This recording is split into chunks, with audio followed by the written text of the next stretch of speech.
Hello all, good evening. Actually இன்றைக்கி ஒரு முக்கியமான வீடியோ. நிறைய பேர் மெசேஜ் பண்ணியிருந்தாங்க. இன்பாக்ஸ் ஃபுல்லாக இருந்தனால ஒவ்வொருத்தருக்கும் எனக்கு சரியாக ரிப்ளை பண்ண முடியல. Things to notice before taking a trade, அதாவது ட்ரேட் எடுக்கிறதுக்கு முன்னாடி என்னெல்லாம் பார்க்கணும். ஆல்ரெடி ஒரு ரீல்ஸ் போட்டிருந்தேன். இந்த மாதிரி நீங்கள் பார்க்குற ஒரு 3 திங்ஸ் மட்டும் கமெண்ட்டில் சொல்லுங்கள் அப்படிங்கிற மாதிரி.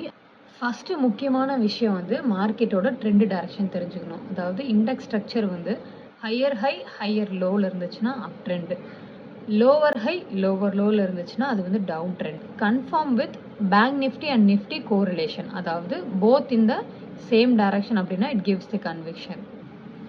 Use price action plus moving averages.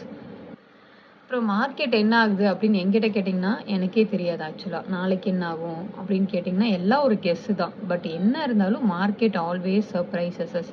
Global news திடீர்னு என்ன வேணால் சேஞ்ச் ஆகலாம். ஸோ அதுக்கு மார்க்கெட் ரியாக்ட் பண்ணலாம். ஸோ மெயினான விஷயம் நீங்கள் பார்க்க வேண்டியது வந்து global news and pre market reports. நான் மேக்ஸிமம் ப்ரீ மார்க்கெட் ரிப்போர்ட் எல்லா இதுலேருந்தும் கலெக்ட் பண்ணி உங்களுக்கு ஒன் ஷாட்டாக நான் வந்து டெய்லி அப்டேட் பண்ணிட்டு தான் இருக்கேன். நெக்ஸ்ட்டு முக்கியமான விஷயம் வந்து ஓப்பன் இன்ட்ரெஸ்ட் செக் பண்ணுறது. எங்கே வந்து ஹையஸ்ட் காலும் புட் ஓப்பன் இன்ட்ரெஸ்ட்டும் வந்து இருக்குது அப்படிங்கிறது பார்க்கணும். They are the main resistance and support zone.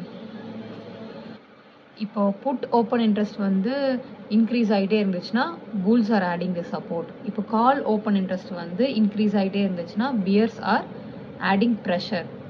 Next முக்கியமான விஷயம் volume plus price action confirm பண்ணும். இப்போ ஒரு பிரேக் அவுட் ஆகி மேலே போகுது அப்படின்னு நினச்சிட்டு நீங்கள் என்ட்ரி எடுக்கக்கூடாது. ஏன்னா it maybe false break out too. அதனால தான் எப்போவுமே வால்யூம் செக் பண்ணணும். ஆக்சுவலாக வால்யூமுக்கு நான் ஒரு வீடியோ எடுத்து வச்சுருந்தேன். எடிட் பண்ணுறதுக்கு டைம் இல்லை. But I will update within 2 days. இப்போ பிரேக் அவுட் ஆகி மேலே போகுது அப்படிங்கும்போது நீங்கள் என்ட்ரி எடுக்கக்கூடாது. ஏன்னா அது ஃபால்ஸ் பிரேக் அவுட்டாக கூட இருக்கலாம். எப்போவுமே வந்து வால்யூம் செக் பண்ணுங்கள். அது மெயினான விஷயம். இப்போ லோ வால்யூமாக இருந்துச்சுன்னு வச்சுக்கோங்களேன், இட் வில் ஆட்டோமேட்டிக்கலி கம். அடுத்து முக்கியமான விஷயம் நீங்கள் பார்க்க வேண்டியது வந்து நியூஸ் அண்ட் ஈவெண்ட்ஸ். இப்போ RBI policy, fed speech, results, அப்புறம் எக்ஸ்பைரி டே, இது எல்லாமே வந்து வாலட்டிலிட்டி காஸ் பண்ணும். என்ன எப்போ பார்த்தாலும் ஆர்பிஐ பாலிசி அப்படிங்கிறாங்க. அதுவே ஆக்சுவலாக ஒரு சிலருக்கு தெரியாது. ஆர்பிஐ பாலிசி அப்படிங்கிறது ரிசர்வ் பேங்க் ஆஃப் இந்தியாவோட பாலிசி. இது எதுக்காக வந்திருக்கு அப்படின்னா it controls the inflation, money supply, economic growth. இது வந்து ஷேர் மார்க்கெட் எப்படி அஃபெக்ட் பண்ணும் அப்படின்னா ஆர்பிஐ வந்து 2 months once bimonthly policy வந்து ரிலீஸ் பண்ணுவாங்க. அந்த டே அன்னைக்கு என்ன ஆகும் அப்படின்னா it might affect the banking stocks, interest rate, ருப்பியோட வேல்யூ, ஸ்டாக் மார்க்கெட்டோட ட்ரெண்டு, அது எல்லாமே வந்து இதை வச்சு டிசைட் ஆகும். இப்போது ஆர்பிஐ வந்து ரீப்போ ரேட் அப்படின்னு ஒன்று இருக்குது. அது இன்க்ரீஸ் பண்ணாங்க அப்படின்னா லோன்ஸ் எல்லாம் வந்து எக்ஸ்பென்சிவ் ஆயிரும். கம்பெனிஸ் எல்லாம் என்ன பண்ணுவாங்கன்னா கம்மியாக கடன் வாங்குவாங்க. ஸோ கம்மியாக கடன் வாங்கும்போது என்ன ஆகும், ப்ராஃபிட்ஸ் வந்து ஃபால் ஆகும். ஸோ ஸ்டாக் மார்க்கெட்டும் வந்து ஃபால் ஆகும்.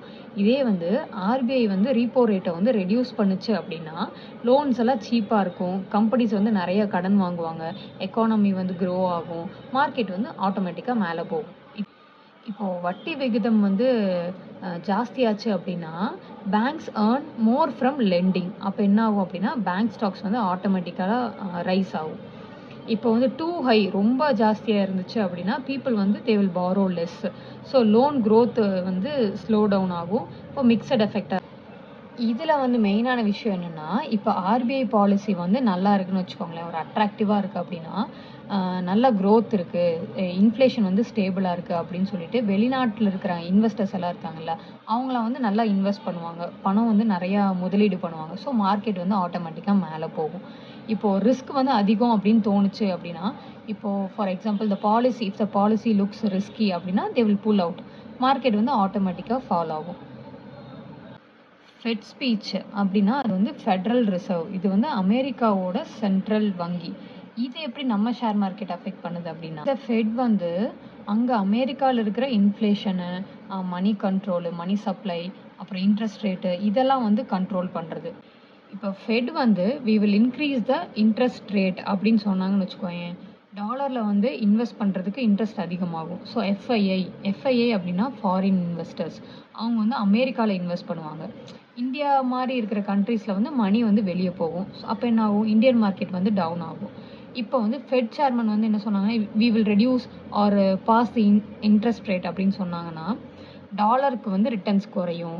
எஃப்ஐஐஸ் எல்லாம் வந்து இந்தியாவில் இன்வெஸ்ட் பண்ணுவாங்க. ஸோ மார்க்கெட் வந்து ஆட்டோமேட்டிக்காக மேலே போகும். இப்போ டாலர்ஸும் ருப்பீஸும் எப்படி இம்பேக்ட் ஆகுது அப்படின்னா இப்போ டாலர் வந்து ஸ்ட்ராங்காக இருந்துச்சு அப்படின்னா ருப்பீஸ் வந்து இந்தியன் ருப்பி வந்து வீக் ஆகும். அப்புறம் வந்து இம்போர்ட்டோட காஸ்ட், அதாவது ஆயில் இதெல்லாம் வந்து ஜாஸ்தி ஆகும். இன்ஃப்ளேஷன் இன்க்ரீஸ் ஆகும், மார்க்கெட் வந்து ப்ரெஷர் ஆகும். சப்போஸ் இப்போ ஃபெட் வந்து சாஃப்ட் ஒரு அளவுக்கு இருக்குது அப்படி சொல்கிறாங்க அப்படின்னா டாலர் வந்து வீக் ஆகும், ருப்பி வந்து நம்மளுக்கு ஸ்ட்ராங் ஆகும், மார்க்கெட் வந்து ஸ்டேபிளாக இருக்கும், மேலே போகும். அவ்வளோதான், ஜஸ்ட் சிம்பிள். ஆக்சுவலாக இதெல்லாம் வந்து ஒரு மார்க்கெட் சென்டிமெண்ட் தான். இப்போ பாசிட்டிவாக அவங்க வந்து economy strong, growth is good அப்படின்னு சொன்னாங்கன்னா மார்க்கெட்டில் வந்து நல்லா கான்ஃபிடென்ஸ் இருக்கும். இப்போது நெகட்டிவில் வந்து இன்ஃப்ளேஷன் ஹையாக இருக்குது, ஸ்லோ டவுன் ரிஸ்க்காக இருக்குது அப்படின்னா மார்க்கெட் வந்து ஃபியர் ஆகும். அவ்வளோதான்.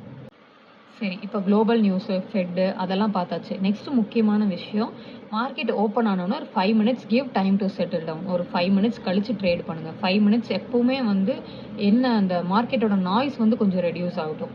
பெஸ்ட் என்ட்ரி டைமிங் ஜோன் என்னென்னா 9:20 to 10:30. ஏன்னா மார்னிங் வந்து பிரேக் அவுட் ஆகலாம்.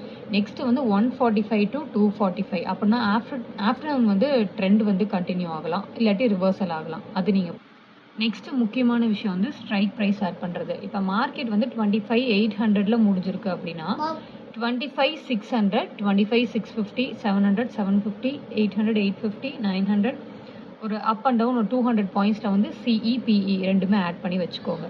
நீங்கள் என்ன ஸ்ட்ரைக் ப்ரைஸ் சூஸ் பண்ண போகிறீங்க அப்படிங்கிறது ஃபஸ்ட்டு மைண்டில் வச்சுக்கோங்க, மார்க்கெட்டோட அந்த சென்டிமெண்ட்ஸ் எல்லாம் பார்த்து. இப்போது ஸ்கேல்பிங் பண்ணுறவங்க வந்து அடுத்த மணியில் வந்து ஸ்ட்ரைக் எடுக்கிறீங்கன்னு வச்சுக்கோங்களேன், ஃபாஸ்ட்டாக மூவ் ஆகும், ஹையாக இருக்கும் தீட்டா. அப்படிங்கும்போது குயிக் ஸ்கேல்பிங் பண்ணிவிட்டு வெளியில் வந்துடுங்க.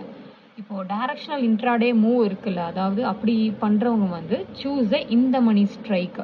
நான் ஆல்ரெடி வந்து ஸ்ட்ரைக் ப்ரைஸஸ் பற்றி போட்டிருப்பேன் வீடியோ, இருந்தாலும் இப்போ நான் மறுபடியும் சொல்கிறேன்.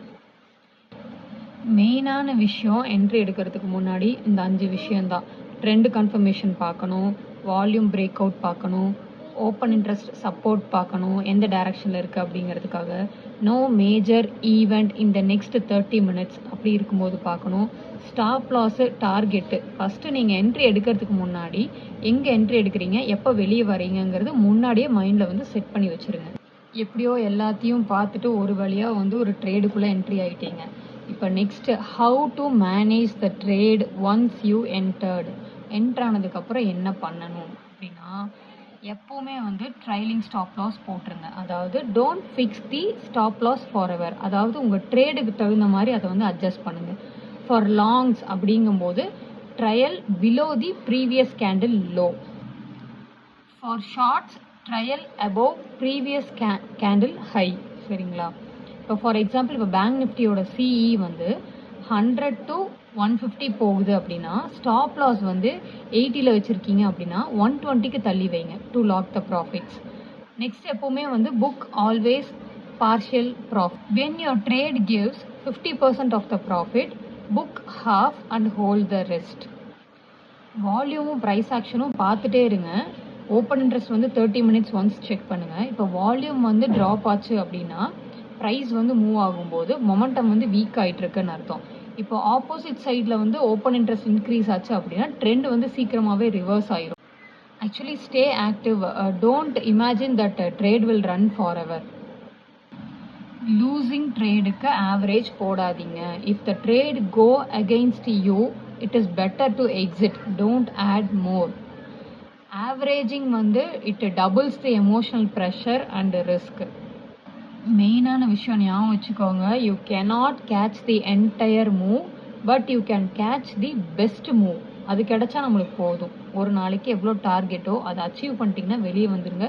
You don't want to catch the entire move. உங்களோட மெயினான கோல் வந்து டு ப்ரொடெக்ட் த ப்ராஃபிட். அதாவது you should not predict top or bottom. நம்ம நினச்ச மாதிரியே இவ்வளோ தூரம் போயிடுச்சு, நம்ம நினச்ச மாதிரியே இவ்வளோ தூரம் இறங்கிருச்சு, இப்போ அதெல்லாம் முக்கியம் இல்லை. To protect your profit, that is very very important.